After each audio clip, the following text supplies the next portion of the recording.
How do you say sun in ancient Greek? Well, that's an easy question. The answer is helios. But rimshot. No, son, S-O-N, as in Son and Father and Holy Spirit. That son. Well, of course, that word is υἱός. We all learn that when we start to learn ancient Greek. It's one of those early vocabulary words. But what you might not know is that the declension of υἱός is irregular. At least it seems to be. So what I've done is, on this spreadsheet here, we'll go through some of the elements of this little study that I did a couple weeks ago. The issue is that υἱός is often taught in textbooks according to the regular second declension, right? We learn this as a regular second declension noun, but it's not in classical Attic, or at least it doesn't appear to be, since the Attic authors use a third declension version of it, apparently based on υἱός. And I've seen this in dictionaries before. I've seen it talked about in Attic style guides and prose composition books, and I didn't really, it wasn't really clear to me exactly what forms do you really use. And if you're confused, good. I think we will dispel that confusion by the end of this video. So this leads to the predicament of how to teach this paradigm to beginner students focused on Attic dialect. Of course, if one is focused on Koine, this will be less of an issue potentially, although, of course, major Koine authors, I mean, we have Lucian, we have, Xenophon of Ephesus, and we have all these others who are Atticizing. So you can't study ancient Greek and get away from Attic. It's like trying to study ancient Greek and get away from Ionic. You can't do it.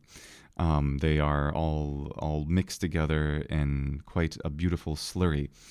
But if we want to understand the easy to comprehend and very isolatable dialect of classical Attic, which is very interesting and certainly very useful for anyone who wants to read anything in classical Attic, well, you might want to know this declension, because if you see some of these weird forms, it would be, it's confusing. It's confusing. So this will, again, like I say, dispel that confusion. Here's the hypothesis that I had, which I thought I had understood from the suggestions I'd seen in style guides and composition books before, that the classical Attic authors use a mixed declension for this noun.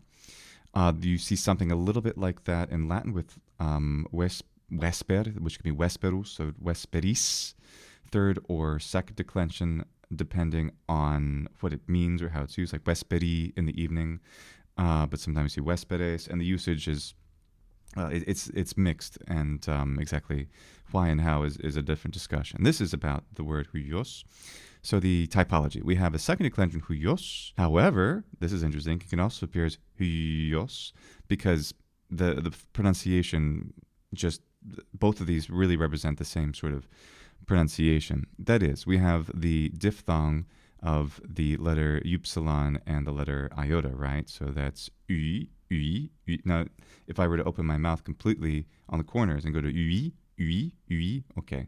It's archaic, it's ui, but of course the upsilon fronts, in certainly when it's the first part of the diphthong.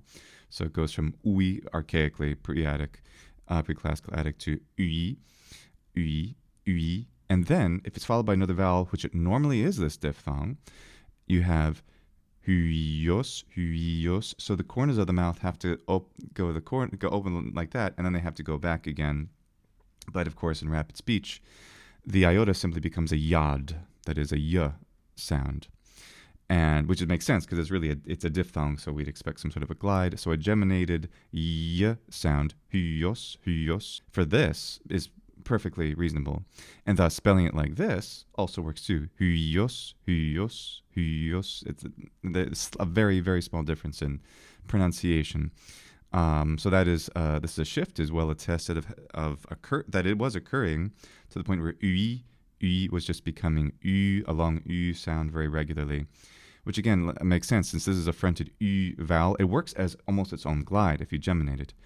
Hyos, hyos, you have a little yodish sound in there. It just happens to be rounded at the same time. It is largely restored in Koine to a more ui pronunciation, but the fact that some or most Attic speakers were changing hyos to be hyos is well attested. So the scope is to collect statistics on occurrences of each hypothetical form of the two paradigms, plus the ui variants in classical Attic as a whole, as well as by each author. So the authors to be researched, the classical Attic prose authors, and here they are: Thucydides, Plato, and Xenophon, but not just them.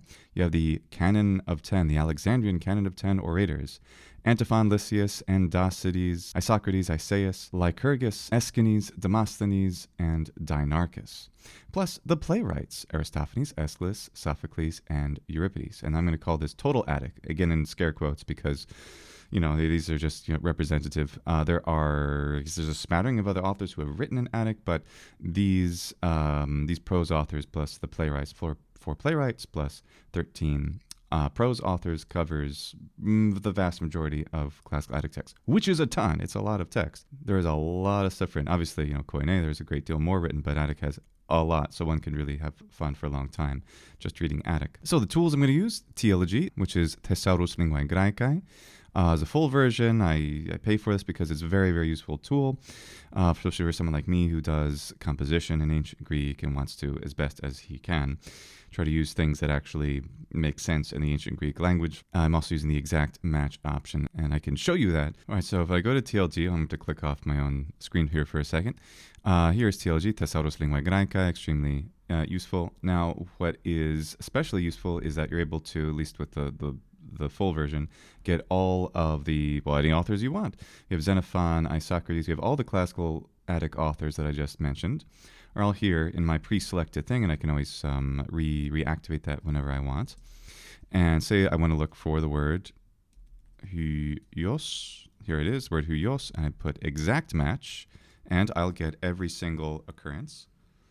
164 total occurrences among the classical Attic authors. I can go to by author as well, and I could see how much each of them is used, or I could scroll down here and see each of them and go to next. I see this Demosthenes and Thucydides, and of course, so all 12 of all of those authors at least mention the word υἱός once, which is fantastic. So that's TLG, that's how it works. You know, exact match, and there's a whole bunch of other very useful tools. I'm not trying to advertise this wonderful thing, of course. I just want you to know what tool I'm using. This is my attempt at good academic and scientific research. So going back to this, the basis for comparison are these two hypothetical paradigms. This is the one that they teach in school, right? This is the normal one that almost every book will teach. And why I find this to be interesting is that most of the textbooks out there, even if they're purporting to teach an Attic-focused kind of ancient Greek, and the vast majority of them do, they usually just give you the second declension paradigm and make you think this is what the noun really is. Because learning this is, people think that the third declension is harder than the second one. It is if you are used to some kind of regularity and you believe that regularity makes things easy. It can, but that's only one narrow way to approach this kind of topic. I very narrowly approach that topic in something like ancient Greek in action, which I need to make an updated version of all that, especially since I tend to prefer classical Attic pronunciation these days. I'm dealing with classical Attic literature a lot, so it makes sense to use that pronunciation. Though, of course, as you know, I favor all kinds of different pronunciations, especially if they are ancient, since this is ancient Greek. But, this is not about pronunciation today, just about what is this word actually like in classical Attic. So, second declension, hyos, hyou, huyoi. I'm using the iota adscript. There are a lot of reasons I prefer it. Cambridge actually does this universally now, which is great. That is, one could do the iota subscript, that's fine too, but I've used iota adscript. It's pedagogically useful, especially because that way when you see it, it's very easy to pronounce. You don't have to look underneath the line as well as above the line for diacritical marks.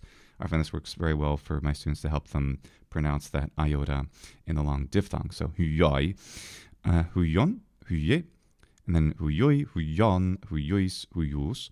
So that would be the second declension paradigm. The third declension paradigm, where have I seen this mentioned? I meant, like I said, especially like in LSJ mentions this, but it's very confusing, and we'll look at that in a second. Huyus, huyeos, huye, huyun, huyu, huyes, huyeon, huyesin, and huyes, right? So these two, of course, are the same. As for LSJ being confusing, well, I mean, this is what we have to work with. This is, awful, and I know they're just trying to save space. But boy, it would be nice. I even have, there's some LSJ.gr.com or so. I have it. that as well, but it highlights things. It makes it a little bit clearer, but it's not. I would like some very clear paragraphing. The problem is that it mentions that there are these other versions, υἱός, υιesi, υιούς, but υιούς, inscriptions, all that's beautiful and great, but it doesn't give you what I want, which is, what is the classical Attic paradigm? Is there one? And what I got frustrated by was not being able to find the answer. So I decided to figure it out myself by going to TLG and getting a statistical analysis, if you will. That is just to see how many times each form is used and see if one could actually determine that, because all of that there suggests this dichotomy and some kind of a mixing, but are they really using the third declension all the time? Well, we're going to find out. So here's the results for total Attic, both the standard and the υ variant, right? So what do we see here? We see that υἱός is used quite a lot. What is υιούς used at all? No. In fact, we can see that the third declension and the nominative is non-existent. υιοῦ is pretty frequent at 21, but υιός, it's at a respectable 16 times. And then we see υιόη only 4 times, but υιή at 39 times. Υιόν, 223, but υιούν, υιού, these don't occur at all. So the nominative, the accusative, and the vocative, none of this third declension version. Those are completely suppleted over here. In fact, probably we can think of this as, yes, the truest nature of this paradigm is in fact the third declension one. Maybe we can come to that conclusion. It's just suppleted by the second declension one in the nominative and the accusative singular, but not the plurals. The plurals, we see that they dominate, hyes, hyeo, hyesin, hyes, in the third declension. And if we can see here that, oh yeah, well wait a minute, we can see that this is also, there's also this other variant where we actually do the υ instead of υ. Well, we have a whole bunch of those too. So seeing all of that, we might come to some points of confusion. One is that, wait a minute, how many times is this used? Because hyes is both nominative and accusative. Did I double count them? I did not. I looked at every single individual example of them, and I determined if they were accusative or nominative, respectively, in the context, as always using TLG. So the issue here, because it's interesting enough that there is this υ variant, and we will see which authors use it presently, but the real thing we want to determine is, are these second declension forms, these regular forms, shall we say, used enough to justify only teaching them, which is what almost every single textbook does. So what I did is I flattened these two. I combined this and this, and I combined this and this. So what did I say? Results flattened, indifferent to the standard υ or υ variant, combining the data above for each paradigm. And one may assume that the pronunciation change of υ to υ was only occasionally represented in the orthography, and that the native declension pattern, that is the Attic declension pattern, existed among these native speakers independently of this sound change. I think that is a fair assumption. So here is, this could be hyos instead of hyos, but I'm just using the standard spelling over here for both of them. So now with all of that, we can get an even clearer comparison. Hyos versus hyus. Well, as we said, these nominative, accusative, and vocative versions, no representation. Interesting to see that hyou and hyeos, well, we do have some of the hyou, but really the oblique cases still dominate over here. 53 times versus just 26. And hyoi, that dative one, it does occur 5 times in Attic, but 70 times hyei. This is leading us into a certain direction. But the accusative, of course, is hyon in the singular. Plurals, again, all of these plural forms dominate for the third declension. Hyes, hyeon, hyesin, hyes. And just a smattering of times over here for the second declension forms. Now, here are the ratios. Again, this is just, Excel. It's not Excel. It's Google Sheets, but it works like Excel. So just Excel formulas and so forth to get these numbers. So hyos is 223 to 0. So, that's undefined. It's a very large number over 0. In any case, hyos is the correct word for the nominative singular. What about hyou versus hyeos? Well, hyeos is more than 2 times as common. So this one clearly dominates. What about the dative? Hyoi versus hyē. Well, hyē is 14 times as common, 70 to 5. And what about hyon? 343, of course, yeah. So these all are, there's no doubt about those. And what about in the plurals? Well, all of the third declension ones, the ones in bold, of course, are the what I'm calling the winners. They all dominate by 17 times for υἱός nominative, 17.5 times for υιόν, and more than 7 times for υιέσιν, and almost 10 times for υιές, the accusative plural. So, my analysis of the results from total Attic. The third declension paradigm has 0 representation in the singular for the direct cases, the nominative, accusative, and the vocative. The third declension paradigm is overrepresented in the oblique cases. The genitive, 2 times more, dative, 14 times more when compared with the second declension. The second declension paradigm is underrepresented in the plural. Third declension is favored more by about 17 times in the nominative plural, 18 in the genitive plural, sometimes dative plural, and 10 times in the accusative plural. So, my conclusion, based on the flattened results and analysis of total Attic, that it is indeed a mixed paradigm, and the winners, scare quotes, in each category look like this: υἱός, υιός, υιέ, υιόν, υιέ, υιές, υιέον, υιésιν, υιés. If we have to teach something, it should probably be this and not some regular second declension paradigm. This mixed declension paradigm is clearly what was the most common and certainly the most normal for classical Attic speakers. Why are we not taught this? Because all the people out there making most of the textbooks, they tend to be very cowardly when it comes to all this. They don't know how to present potentially ambiguous or confusing information and be comfortable with their students' temporary confusion. I know that saying cowardly is very it's somewhat heinous even to say, because it's not really what I mean. I mean that they're just afraid of allowing certain confusions or certain situations to occur that aren't totally clear, that aren't easy to wrap one's mind around. But the problem is that this is ancient Greek. Ancient Greek is notoriously complex, and the more that it is quashed by one's attempts to simplify its instruction and clarity, the more it laughs at you and says, how dare you? I am more sophisticated than that. I have all these other things going on. At least that's my impression of the language thus far, after a number of years of enjoying the study of it. So anyway, a mixed declension for classical Attic, and again, this works for every Koine author that is Atticizing as well, is certainly the way to go. So if one were to learn a single standard paradigm in classical Attic, this would be the most statistically grounded, I feel. But if you're only giving one, is that the right answer? However, the hyos beats out the hyou, the hyou, only about 2 to 1 times, meaning that 1/3 of the occurrences in the genitive singular will be the minority variant, which is hyou, the quote-unquote regular second declension paradigm version, which is still statistically relevant and perhaps worth teaching outright along with the more common hyos.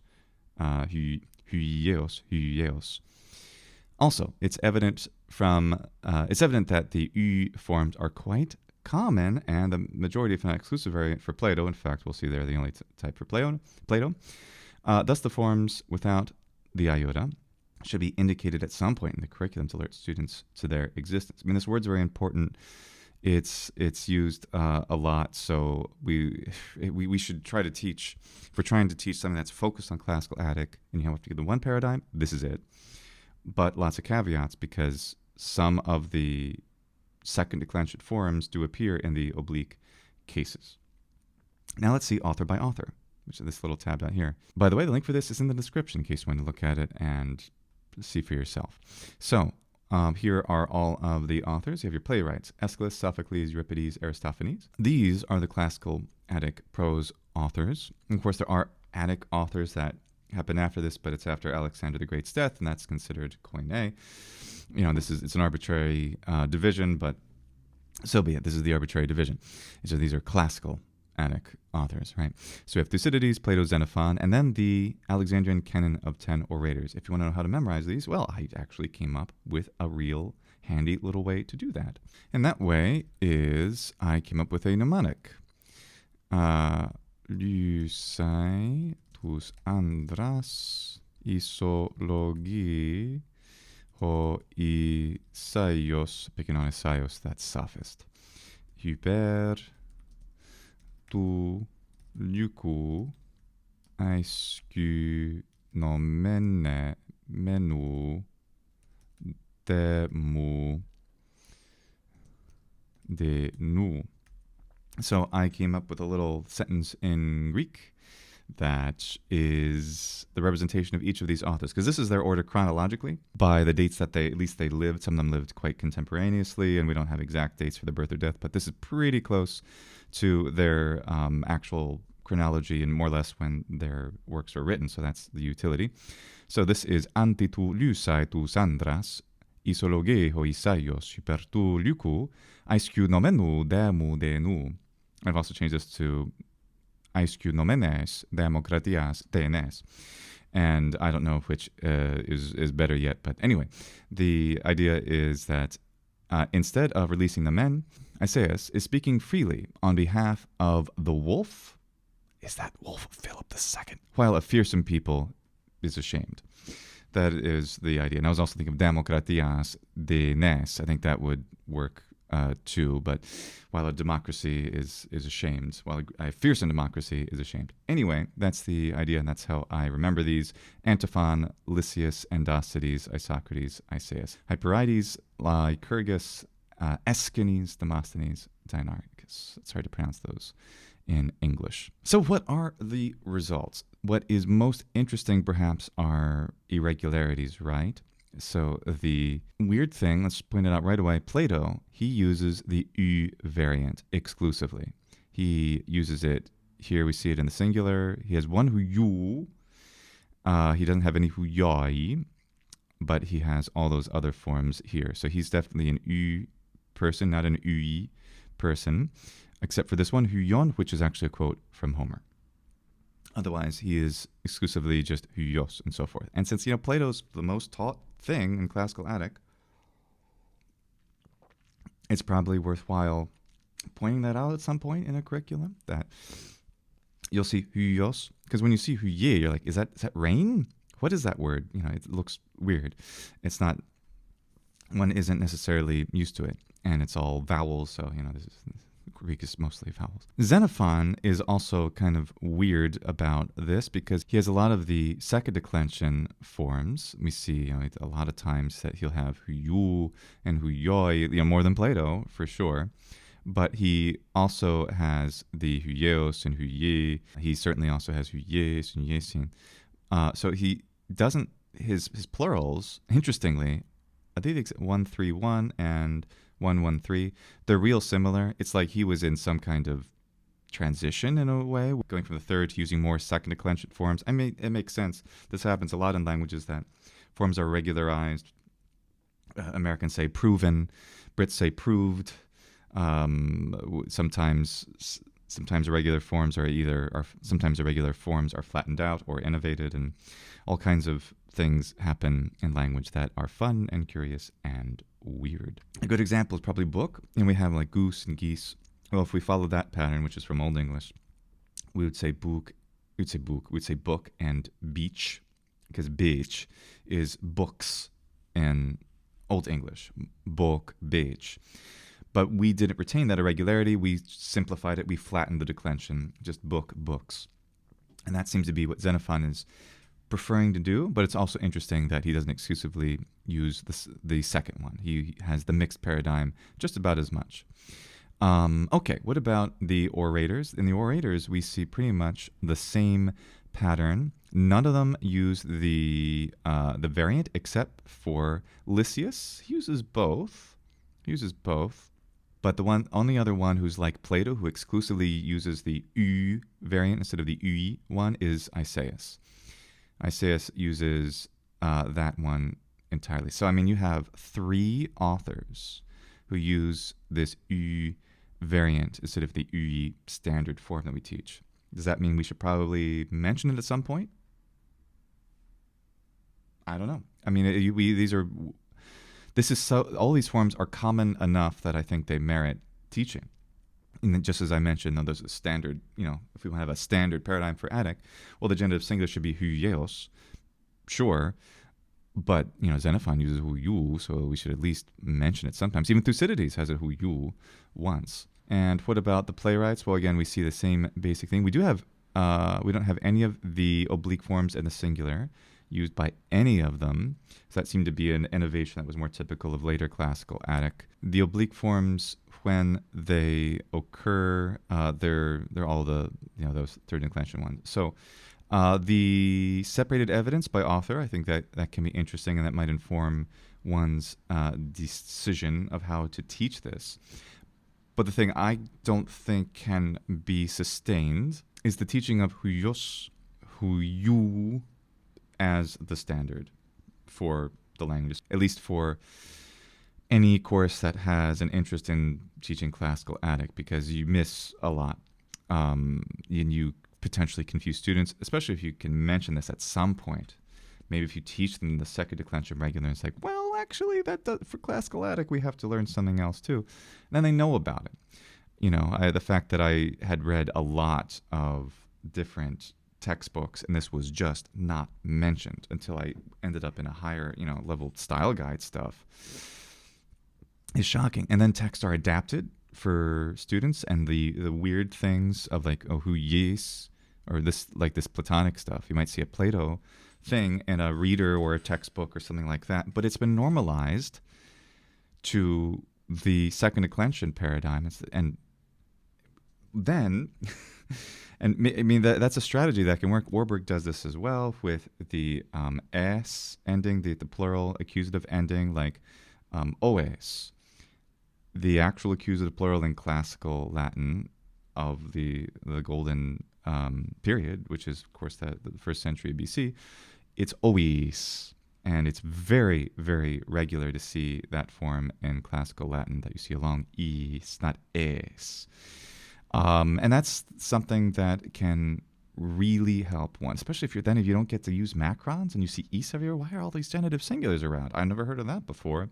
That's the problem with the standardization of a lot of these things when you're teaching them, because the real language is not so standard. Anyway, so this hyon is used in a quote from Plato. Other observations: Plato and Nicias are the only authors to not to use ui and exclusively use u. And Lysias uses both, but seems to prefer the u form. And my contention on that is that it's really just an orthographic simplicity. And it may represent a pronunciation characteristic. I mean, hyos versus hyos, they sound almost identical. So a tiny little pronunciation thing that some of the authors liked to incorporate. And both pronunciations, I think, were current. I mean, hyos versus hyos. Can you hear the difference? Xenophon appears to use second declension forms more than any other author. Nevertheless, the second declension forms of Xenophon do not outcompete the third declension forms of the typical Attic paradigm, that's the one we saw before, in any number or case except for the υἱοῦ, which we see here. Let's go to Xenophon again. The Xenophon, he has υἱός once and υἱοῦ 8 times. So that one, υἱοῦ, there is actually more of υἱοῦ, of the genitive singular, than there is of υἱός in Xenophon. Why is that? I mean, all this could be really fascinating. And maybe there's more aspects of Attic when it comes to this particular characteristic, the mixing of these paradigms, that one could look into. But that's what I found. Link to the spreadsheets in the description if you want to see that for yourself, make your own decisions. And thanks so much for watching. Eroste.